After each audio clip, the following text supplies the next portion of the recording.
Basically 1 سال پہلے مجھے 11 kV کے وائر سے بہت زیادہ تیز کرنٹ لگا تھا، اور میری بدقسمتی یہ تھی کہ میں نے چپل بھی نہیں پہنی تھی اور ننگے پاؤں تھا، تو وہ پورا کرنٹ میری باڈی سے فلو کر کے زمین کے اندر جا رہا تھا. ٹھیک ہے، 11 kV اتنا ہارڈ کرنٹ تھا، اتنا سخت تھا کہ میں امیجن نہیں کر پا رہا تھا کہ مجھے ہو کیا رہا ہے، کیونکہ ایک دم اسٹرک ہو گیا تھا. ٹھیک ہے، اب مجھے ایسا محسوس ہو رہا تھا کہ جیسے نا آپ ایک گیلا تولیہ ہوتا ہے نا، آپ اسے بالٹی کے اندر ڈم کریں، مطلب پورا گیلا کریں، اس کے بعد دونوں ہاتھوں سے پکڑ کے نچوڑیں، پھر چھوڑیں، پھر نچوڑیں، پھر سنس سے پانی نکلتا ہے نا، تو اس وقت کرنٹ بھی مجھے ایسے ہی پکڑ رہا تھا، چھوڑتا تھا، پھر نچوڑتا تھا، پھر اتنا چھوڑتا تھا. جیسے میں نے کلمہ پڑھا تو اوپر سے لائٹ چلی گئی. یہ ایک معجزہ سمجھ لیں آپ، یا ایک دوسرا موقع سمجھ لیں. 2016 کے اندر ہمارے پاس ایک ای میل آتی ہے، اور اس وقت میں صرف یونیورسٹی میں پڑھ رہا تھا، اور ایک ای میل آئی اور اس میں کہا کہ ہمارا ایک بیٹا ہے جو کہ 5 سالہ ہے، اور اس کی بائی برتھ ہاتھ جو ہے وہ ڈیولپ نہیں ہوا، تو کیا آپ روبوٹکس انجینئر ہیں، کیا آپ اس کی ہیلپ کر سکتے ہیں؟ تو دیکھا کہ دنیا کے اندر اس طرح کے مصنوعی ہاتھ یا ٹانگیں بالکل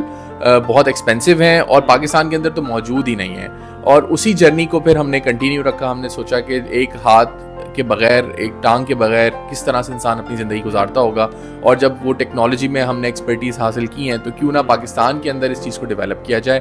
اور وہاں سے اس چیز کا آغاز ہوا. 2016 میں سٹارٹ ہوا تھا، اور آج 2024 ختم ہونے والا ہے، اور ماشاءاللہ سے 700 سے زیادہ لوگ اب بایونکس کا آرم یوز کر رہے ہیں، لیگ یوز کر رہے ہیں. یہ کہانی ہے کراچی کے 26 سالہ عبید کی، جن کے ایک حادثے میں دونوں ہاتھ چلے گئے. انہوں نے اپنی معذوری کو اپنی کمزوری نہیں بننے دیا، بلکہ اس کو اپنی طاقت میں بدل دیا. چلیں آپ کی ملاقات کرواتے ہیں عبید سے. میں ہوں آپ کا میزبان عاطف شریف، اور آپ دیکھ رہے ہیں GNN+. میرے ساتھ اس وقت عبید موجود ہیں. عبید، تھینک یو سو مچ. عبید، سب سے پہلے تو مجھے یہ بتائیں، آپ نے اپنی معذوری کو اپنی طاقت میں کیسے بدلا؟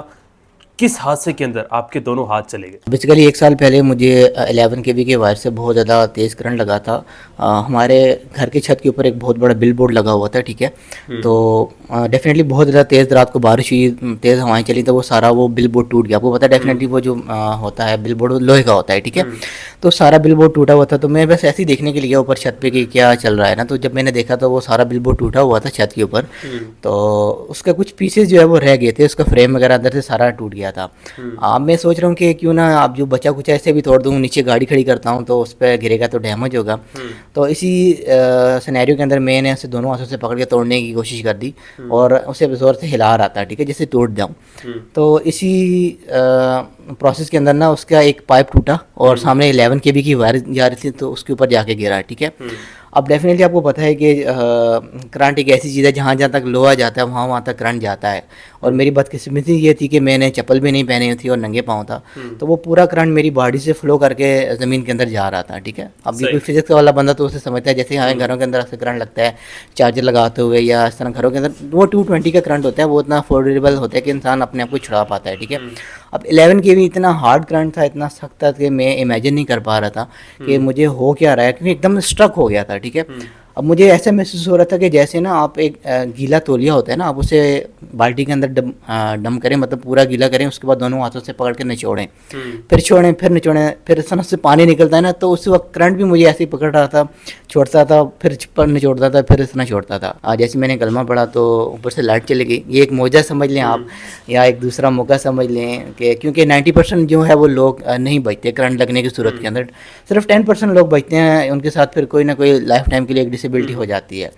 تو میں خوش قسمت انسان تھا کہ مجھے اللہ نے دوبارہ چانس دیا، اور 10% ان لوگوں میں سے تھا کہ جو دوبارہ زندگی ملی. میں ریکور نہیں کر پا رہا تھا. دوسرا میری جو فنگرس کی موومنٹ تھی وہ بالکل ختم ہو گئی تھی. ٹھیک ہے، اب ڈیفینیٹلی ڈاکٹر کے لیے آپ کے لیے زندگی بچانا بہت زیادہ ضروری ہوتا ہے، بجائے یہ کہ آپ کے آرگن وغیرہ. تو انہوں نے میرے پیرنٹس سے کہا کہ ہم اس کے جو ہے وہ ہاتھ دونوں جو ہے وہ ریموو کرنے پڑیں گے. اب یہ ایک ایسا ڈیسیجن تھا کہ میری فیملی جو ہے وہ بالکل نہیں الاؤ کر رہی تھی ڈاکٹرز کو، بٹ میری زندگی ان کے لیے ڈیفینیٹلی بہت ضروری تھی. تو یہ سخت ڈیسیجن لینا پڑا. جس دن میرا آپریشن تھا مجھے انہوں نے بتایا نہیں کہ آپ کا یہ آپریٹ ہوگا دونوں ہاتھ، کیونکہ پیشنٹ کو نہیں بتایا جاتا. بس مجھے تسلیاں دی جا رہی تھیں کہ کوئی مسئلہ نہیں، اٹس اوکے، بس چھوٹا سا آپریشن ہے، نارمل جیسے ہوتا ہے. ٹھیک ہے، تو مجھے لے کے گئے، تقریباً 5 گھنٹے کا آپریشن چلا. جب میں واپس آیا ICU کے بعد تو اپنے وارڈ کے اندر تھا. تو جب میں ہوش کے اندر آیا تو جب میں نے اپنا وہ چادر وغیرہ ہٹا کے دیکھی تو میرے دونوں ہاتھ نہیں تھے، اور مطلب میرے بازوؤں پہ پٹیاں ہوئی تھیں. تو مجھے بہت بڑا صدمہ لگا اس وقت, ٹھیک ہے, ایک شوق لگا کہ یار یہ کیا ہو گیا میرے ساتھ. بینگ اے مسلم میرے لیے ایک یقین تھا کہ یار چلو اللہ نے اگر اس دنیا کے اندر کچھ لیا تو ہمارے لیے جنت کے اندر ایک ریوارڈ ہوگا, ٹھیک ہے.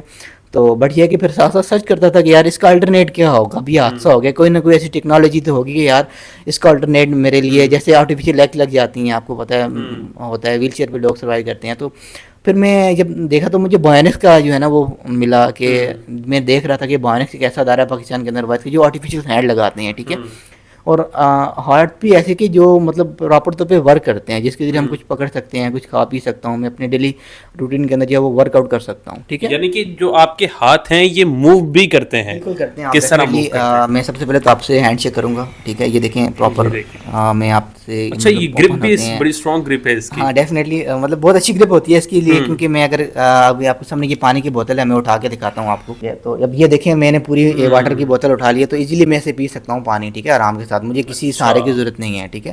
تو یہ ایسے ہاتھ ہیں مطلب کہ میں ان سے پراپر اپنا ورک کر سکتا ہوں, ٹھیک ہے. تو جب یہ ہاتھ میں نے ان کے بارے میں مجھے پتہ لگا انٹرنیٹ سے, تو بڑا خوش ہوا کہ یار چلیں دوبارہ سے ایک مجھے چانس مل سکتا ہے. ایک اللہ کی نعمت تو چلیں اس کا نعمت بدل نہیں ہے, لیکن یہ ایک سپورٹ ہے, ٹھیک ہے. اچھا عبید, مجھے یہ بھی بتائیے گا, یہ جو ہاتھ ہیں اس کے ساتھ بیٹری کے ساتھ کنیکٹڈ ہیں, اور یہ اس کے علاوہ کوئی روڈ وغیرہ لگی ہوئی ہیں, یا پھر یہ دماغ سے جو آپ سوچتے ہیں وہ اس کو کمانڈ ملتی ہے اس طرح سے؟ فرسٹ آف آل ان ہاتھوں میں نا ایک بیٹری لگتی ہے جو کہ یہاں پر چارج ہوتی ہے, ٹھیک ہے, نکل کے, ٹھیک ہے. یہاں پہ آپ دیکھ سکتے ہیں آن آف کا بٹن بھی ہے. تو یہ ہماری جو بیٹری لائف ہے یہ 2 دن اس کی چلتی ہے, اس کے بعد ہمیں دوبارہ چارج کرنا پڑتا ہے, ٹھیک ہے. باقی یہ کہ اس کے اندر کوئی وائر وغیرہ نہیں ہے, جسٹ پلگ اینڈ پلے ہے. میں ساکٹ کے اندر اپنا بازو ڈالتا ہوں, لگ جاتا ہے, اور نکالتا ہوں, نکل آتا ہے, ٹھیک ہے.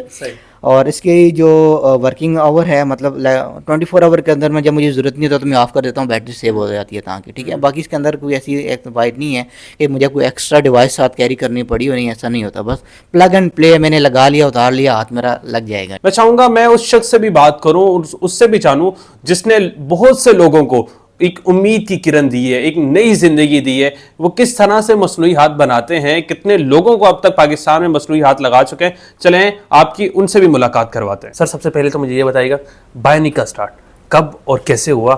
اس وقت کتنے لوگ بایونک کے ذریعے ایک نئی زندگی جی رہے ہیں اور ان کو ایک ہمت ملی ہے, ایک طاقت ملی ہے, تو وہ مجھے پلیز بتائیے گا. دیکھیں, بایونکس کا آغاز تو بہت انٹرسٹنگلی ہوا. آپ کے پاس بھی لوگ طرح طرح کے میسیج کرتے ہوں گے, ای میلز کرتے ہوں گے, کوئی ہیلپ کی ریکویسٹ کرتے ہوں گے. تو اسی طریقے سے 2016 کے اندر ہمارے پاس ایک ای میل آتی ہے, اور اس وقت میں صرف یونیورسٹی میں پڑھ رہا تھا, اور ایک ای میل آئی اور اس میں کہا کہ ہمارا ایک بیٹا ہے جو کہ 5 سالہ ہے, اور اس کی بائی برتھ ہاتھ جو ہے وہ ڈیولپ نہیں ہوا, تو کیا آپ روبوٹکس انجینئر ہیں, کیا آپ اس کی ہیلپ کر سکتے ہیں. اور وہ ایک اسپیم ای میل تھی. ان کو دیکھ کے فیملی سے بات کی, اور جب ہم نے ایک پروستھیٹک اس بچے کے لیے بنایا اور تھوڑا سا سرچ کیا, تو دیکھا کہ دنیا کے اندر اس طرح کے مصنوعی ہاتھ یا ٹانگیں بالکل بہت ایکسپینسو ہیں, اور پاکستان کے اندر تو موجود ہی نہیں ہیں.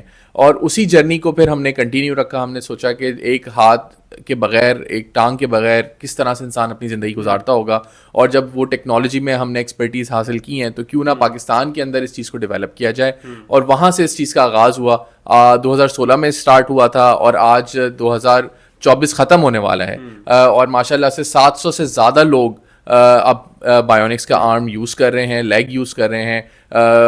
2-3 سال ہمیں صرف اس کو ڈیولپمنٹ میں ہی چلے گئے, اس کے بعد جا کے پھر ہم نے لوگوں کو یہ دینا شروع کیا. اچھا انس صاحب, مجھے یہ بھی بتائیے گا کہ اگر کوئی صارف آپ سے جو ہے وہ اپنا ہاتھ, وہ معذور ہے, وہ اپنا ہاتھ یا اپنی مصنوعی ٹانگ جو ہے وہ بنانا چاہتا ہے, آپ کی ہیلپ لینا چاہتا ہے, وہ آپ سے کس طرح رابطہ کر سکتا ہے؟ اور دوسری چیز مجھے یہ بھی بتائیے گا, کیا کوئی ایسے شخص جو خرید نہ سکتا ہو, جس میں اتنی استطاعت نہیں ہو, لیکن اس کے پاس ہمت ہو کہ مجھے جو ہے وہ مقابلہ کرنا ہے, مجھے اپنی کمزوری کے ساتھ لڑنا ہے, تو وہ کس طرح سے, اس کے لیے بھی کیا آپ جو ہے فری آف کاسٹ جو ہے سروس پرووائڈ کرتے ہیں؟ جی بالکل, آپ نے بہت زبردست بات کی, کیونکہ بایونکس جب اسٹارٹ ہوا اس بچے کے لیے ایک ہیلپ کے لیے, تو ہم کیسے چھوڑ سکتے ہیں اتنے سارے جو لوگ ہیں جن کی معذوری ہو گئی ہے اور وہ اپنی زندگی میں واپس آنا چاہتے ہیں. تو اس کے لیے ہم نے بایونکس کو ایز اے سوشل انٹرپرائز بنایا, جس کا مطلب یہ ہے کہ جو افورڈ نہیں کر سکتا اس کو ہم فری آف کاسٹ جو ہے وہ پروستھیٹک دے رہے ہوتے ہیں, اور ہم سے مزید ڈونرز اور اسپانسرز بھی رابطہ کر رہے ہوتے ہیں, اور جو افورڈ کر سکتا ہے وہ ہم سے فل پرائس میں خرید لیتا ہے. آگے چل کے جو اس کا مقصد ہے وہ یہی ہے کہ پاکستان سے اس ٹیکنالوجی کو ایکسپورٹ کیا جائے ان ممالک میں جہاں پہ اس کی کی کاسٹ بہت زیادہ ہے, اور وہاں پہ سیل کر کے اور پھر پاکستان جیسے جتنے غریب ممالک ہیں وہاں پہ کم سے کم کاسٹ میں یا فری آف کاسٹ کر دیا جائے.